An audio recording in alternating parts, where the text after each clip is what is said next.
Hi, welcome to Soultiful. Today we are talking about the infamous man. My name is Latoya Williams. I'm a virtual assistant. I also own an online boutique. Hi, my name is Nakia Whittaker-Woody. I am the owner of Kiss Virtual Services and also a full-time administrative assistant. Hey y'all, and I'm Toya. I'm also a virtual assistant VA, and I focus on social media management. We also have a guest today. His name is Charles Ivory. Is that how you pronounce the last name? Ivory? Yeah. Yep, that's it. Ivory. Mr. Ivory, tell us a little bit about yourself. My name is Charles Ivory, like she said. I'm a filmmaker slash e-commerce seller slash resell wholesale real estater. Hey, Awesome. Awesome. Three streams of income. There you go. I know that's right. What are y'all working on? What are you working on, Kia? Today I worked on boning up on who the man was. That's good. So today I worked on finding out who the man was. So I had to go to the Urban Dictionary for that. Um, and I worked my full-time job today. So what you do today, Toya? Toya. So I homeschool, so I work with my children this morning. So we did some reading and math, and I also same thing. This infamous man had to do a little research, and and then I tried to do something to my hair, and it didn't work out, and I need help, Toya Williams. You are the beauty queen. I need help with this hair thing. But it's been a pretty cool morning. So Good. Am I the only one didn't do no work today? Is that what y'all saying? Wait a minute, I did my hair You did do some work. you I worked did. I saw you flying around and I saw you researching. So you did some work. See, I did some work. There we go. There we go. I did some little something today. Charles, what did you work on today? Well, to actually traveled, I was in Atlanta today, and I just came to Columbus. So I'm, setting up some real estate appointments. So yeah, I actually just got in town when I contacted you, maybe an hour before that. Cool. Oh, sweet, sweet. Well, I have a question. It's off topic, but I love real estate, and Charles actually used to wholesale too, and so Oh, I wanted to know how's wholesaling going in this current climate. like I said, this all hit so fast. So it's actually we won't see the effects of this probably until like summertime when people really start losing money and money not coming back to certain businesses and things like that. So right now, I mean, it hasn't no trends have really changed that much yet. But I'm sure like in the summertime, we'll start seeing, the long-term effect of, what's happening right now. Yeah, and so that's what I was thinking. I'm like, I don't think right now is the time to buy. I think, like you said, like the summertime, that's when we're gonna have some real, real good deals. You know, Right. so, so cool. Okay. all right, well, let's jump into the meat of this thing today. All right, so we have mixed opinions today. We're talking about the man. Is he holding us back, or are we just being lazy? That's what we're getting into today. So, first up, let's talk about, does it exist? Does the man exist? Yay or nay? Kia, you say what? I do not believe the man exists. The man does not But exist. I Toya, am what you say? unpopular opinion. I think the man exists, but we can maneuver. I I also think he exists. We have a very unique perspective today. We have a man that says whether the man exists or not. So, Charles, what's your viewpoint? My viewpoint is that it's definitely the man is systematic.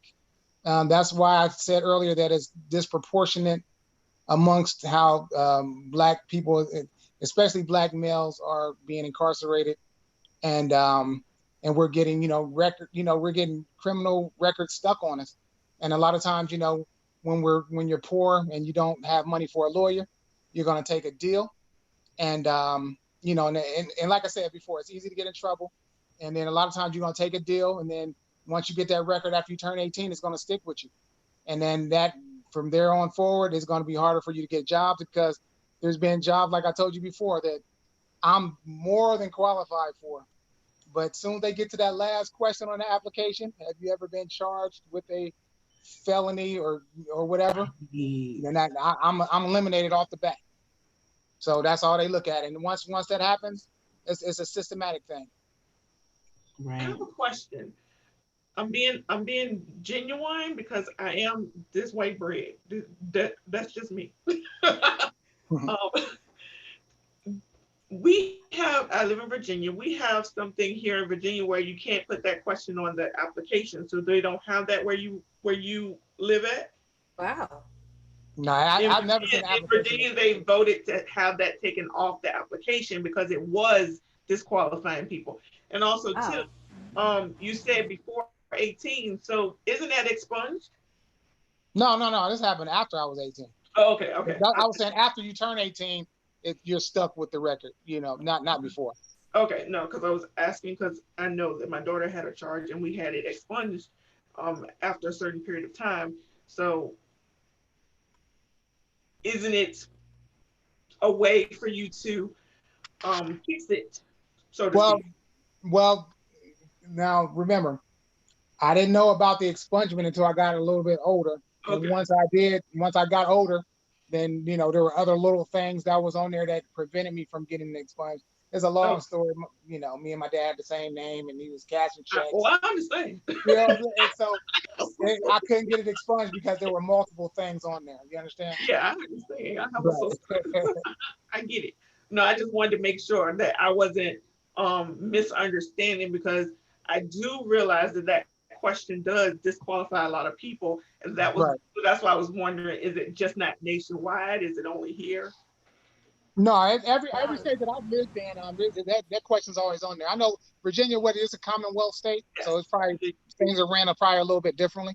But I mean, like I said, when I stayed in Vegas, not only do they do the ask you that question, but they fingerprint you. So it don't matter if you got your record expunged or not, you're gonna come back. You know what I'm saying?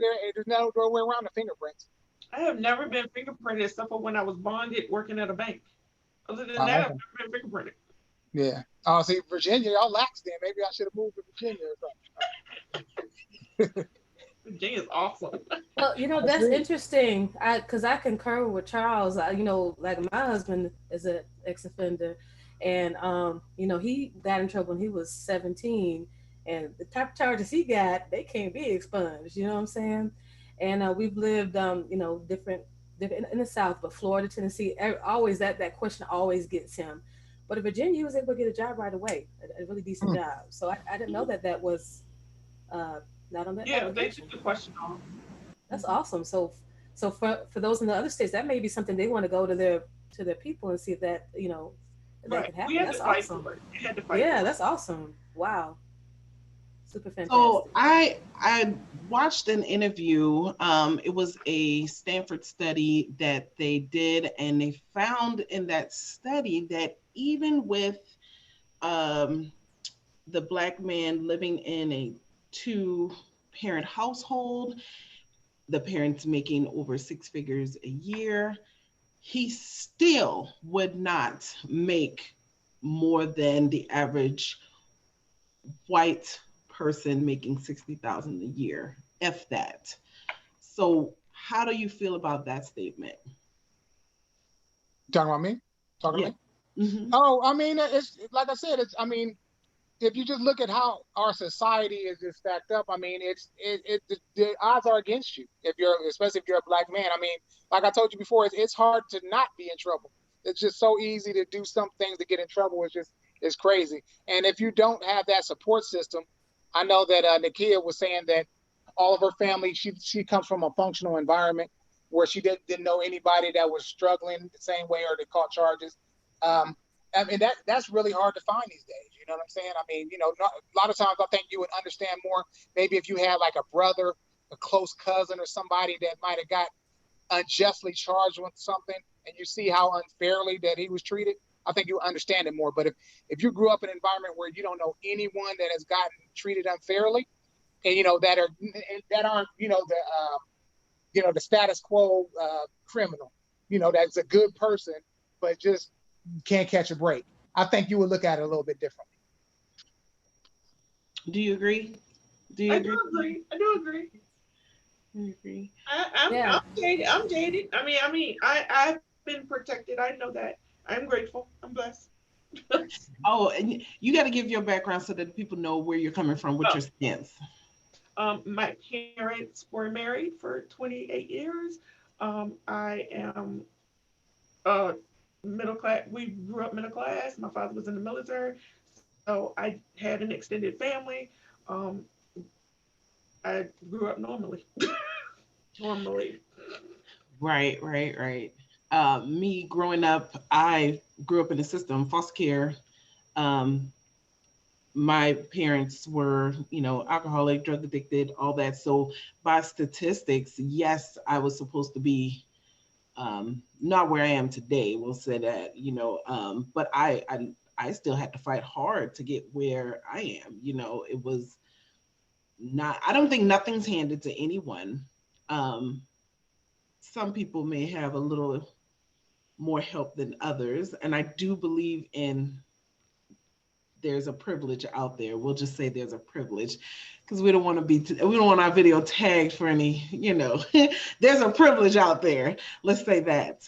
But, and that just might be from the environment I grew up in the South because it definitely is there. So, I mean, I was not having it. And maybe that mindset is what I was trying to put out there. Like, you got to have a different type of mindset. Are you going to go with the flow of what you see in your environment? Or are you going to push past that barrier and break through to get to the other side? You know, Toy, what's your take on that? I'm thinking about my background. So I feel like my formative years were pretty much spent like in the Midwest, a small town, predominantly white. But I come from a family, two parent household.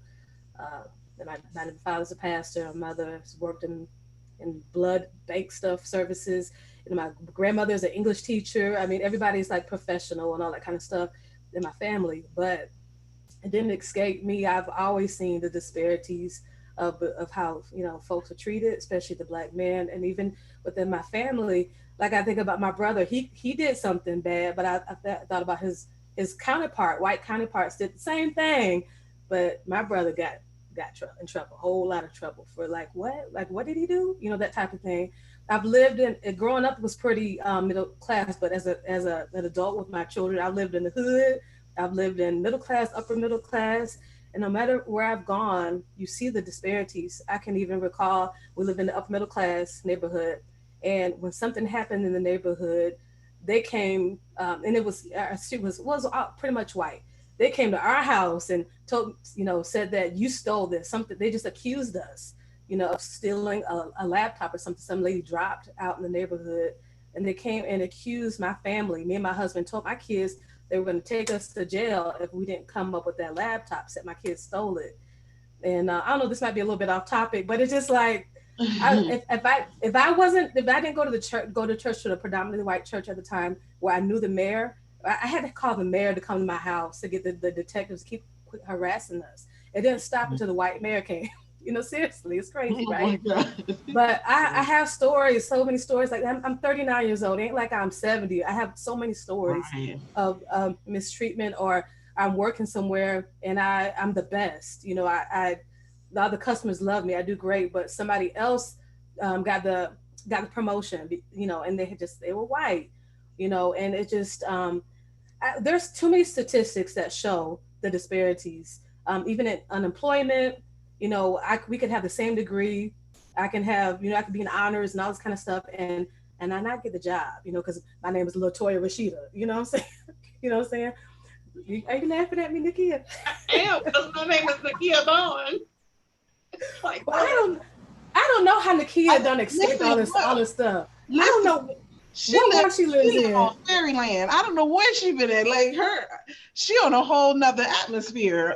But I just feel like I'm not that old, and I just experienced a whole lot of stuff, and it's racism. It's racist. and because I am old. You're not old. You're a few years older than me. No, you're just a few years older than us. You still So no. At some point, maybe you just ain't recognized that it was. Maybe I just won't pay any no attention. yeah, maybe that's what it is. Yeah, I and know, I maybe know I got this. So, yeah, exactly. In your environment, you've been taught to like you I've rise been taught to above. go for what I Yeah, want, and I get what right, I want. So right. I I get don't that. really look at the, oh, well, this person got it before me because I got it too. So I tell us if understand that. you what does your husband tell you? Oh my God, my husband is my favorite criminal. He feels as though, um, because he did not have a family like I have, Mhm. he faults me for being me because he feels like, well, I can't understand, which I truly can't. But it's not my fault that I can't understand what he goes through or how he feels about certain things. So, being a drug dealer is his go-to profession because he just doesn't put forth the effort to do the other stuff. So he gets in trouble. Whereas to me, that's not the man. What you think, Charles? I mean, like I told you before, it's just crazy. I mean, it's just too easy. Like I told you, I mean, I'm gonna just give you a little bit of background of me. Um, I've never taken a drink of alcohol in my life. I've never smoked weed. I don't party. I just pretty much sick myself. I used to, I used to like sports and things like that. I mean, the only thing I'd say, when I was younger is of course, I talked to a lot of different females or whatever. But other than that, I mean, I wasn't a criminal whatsoever. I worked and everything. It's just like I said, I got caught up in the situation, and you know, and it was just like ever since that happened, I mean, I just couldn't get a regular job. But the only thing that I could say, just when I reflect on things, that I think it was meant for me to shoot for something higher, because by me being a business person, I've met so many different people in different walks of life. I've got to travel, around the world and things like that. Um, and and then not only that, I got to educate people that came from behind me, like my little cousins and everything. I told, Awesome. a couple cousins, they could have got caught up in different cases. I told them, look, don't say nothing to the lawyer until you get a lawyer in there, this and that. And that same cousin now, he's got a state job. I brought him into computers, so he's making six figures for his family. And he's able to Awesome. keep a job and maintain and be a man and a provider for his family. So I can at least say I haven't done the things, I didn't go through it for nothing. At least, I do have things to share so other people don't make the same mistake that I did. Amen to that. Yes. That's What awesome. I was just about to ask, what you ended on that. For those that do think that the man is holding them back and that there is no there's no getting out of that cycle, what is your advice to someone that may be thinking? Because like I was telling you earlier, like with this pandemic going on, Mm-hmm. if you were already in that mindset, now you're laid off, now you're not certain about your future. How do you come out on top with all of this going on during this time? What if you weren't able to work at home? You didn't have the resources to buy the stuff to work at home. Because I know a lot of people didn't even think about that. Like some companies aren't providing a lot of the stuff for you to work at home. So for the people that already were in the mindset of, oh, here we go, more of the man on my back, I can't get out of this. What advice do you have for them? Is this for me? Yes. Okay. Like I said, I mean, during these times of uncertainty, um, like I told you before, I've always had to create my own job. So this is the time to where the internet is just it's a limitless source of information. You have to take advantage of that right now and look at some of the trends that's going on. Um, look at things. I mean, things that you can sell. I mean, if you look at like how Amazon and things like that are going, I mean, they're producing there's so many people making big money on things like Amazon and different platforms. I mean, you could just get in the food chain and anywhere that you fit in. I mean, everybody has a certain skill set. I mean, I know you.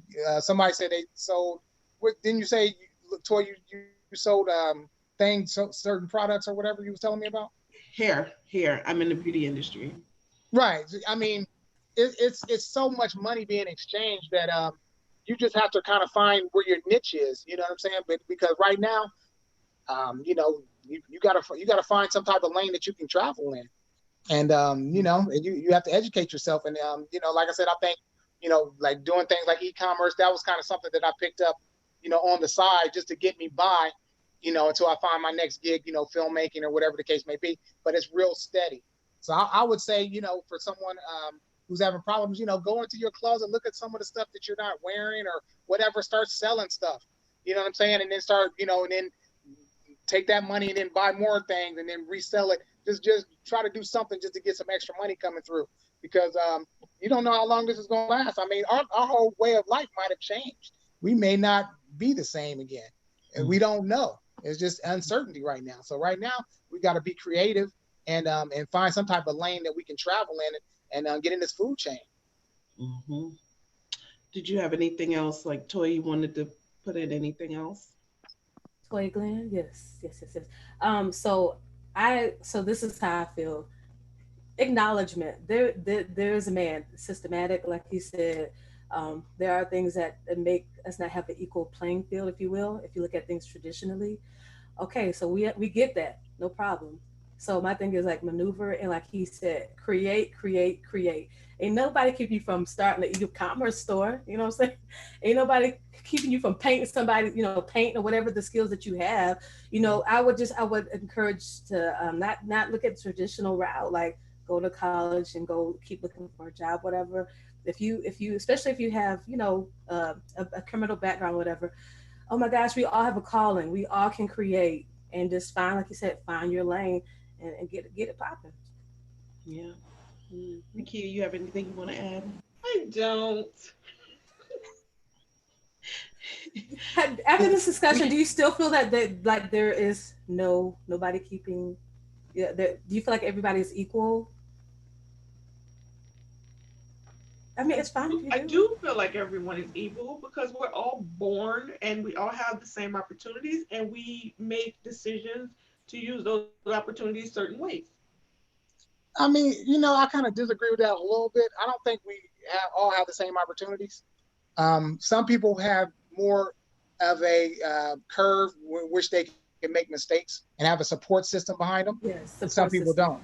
Just like, when I went to college, I went to college when I was younger, and I was going to college, and I didn't really care about college at the time, and I just kind of messed off and or whatever, and once I lost that financial aid, That's I, it. I couldn't go back to school. I was who was going to pay for it? You see what I I'm saying? paid for my college. My parents didn't. Not one dime. What he's saying, he messed up. He messed up, I had and one chance. yeah, Right. yeah. Like after that, and then you got them loans and stuff. Then what you do? I know. I So got this is what no. I agree in the kid that we all have opportunities. We don't have the same opportunities, but we all have opportunities. That's why I can agree with you for sure. Yeah. Yeah. Yes, we just got to figure out. We got to some of us got to maneuver and be more creative and all that. Yeah. But man, we can all do it. We can all We be definitely what we did. want to be. Mm-hmm. Yeah. But like we don't have the same opportunity. You messed up, you can't be a doctor. You know what I'm saying? My husband went through all through nursing, and then when Bush changed the laws, he couldn't be a nurse. You know what I'm saying? So we don't have the same opportunities. It's my understanding, but we all have opportunities. Yes. Well, we're going to wrap this up. This has been a very informational talk, and I enjoyed it a lot. I'm glad that Nakia is able to see our point of view on this one. I enjoyed our talk on this. I'm glad to have a guest speaker, which we would love to have him back on more of our conversations. This is going to push us into our next talk because we're talking about entrepreneurship. Entrepreneurship. Yeah. So stay tuned for next week. Yes, 4 o'clock. Make sure you like, comment, subscribe. Tell us what your experience is. Does the man exist for you? Have you experienced them? And if not, tell us if you're on Nakia's team and you don't feel like the man exists, tell us that too. Let us know. Let's get a conversation I on know my team, but it's fine. I'm great. Team Nakia and then Team everybody else. That's fine. I'm great. Thank you Bye, for everyone. joining. Y'all enjoy your evening. Don't forget to like, comment, and share, to subscribe. Thank you. Have a great day.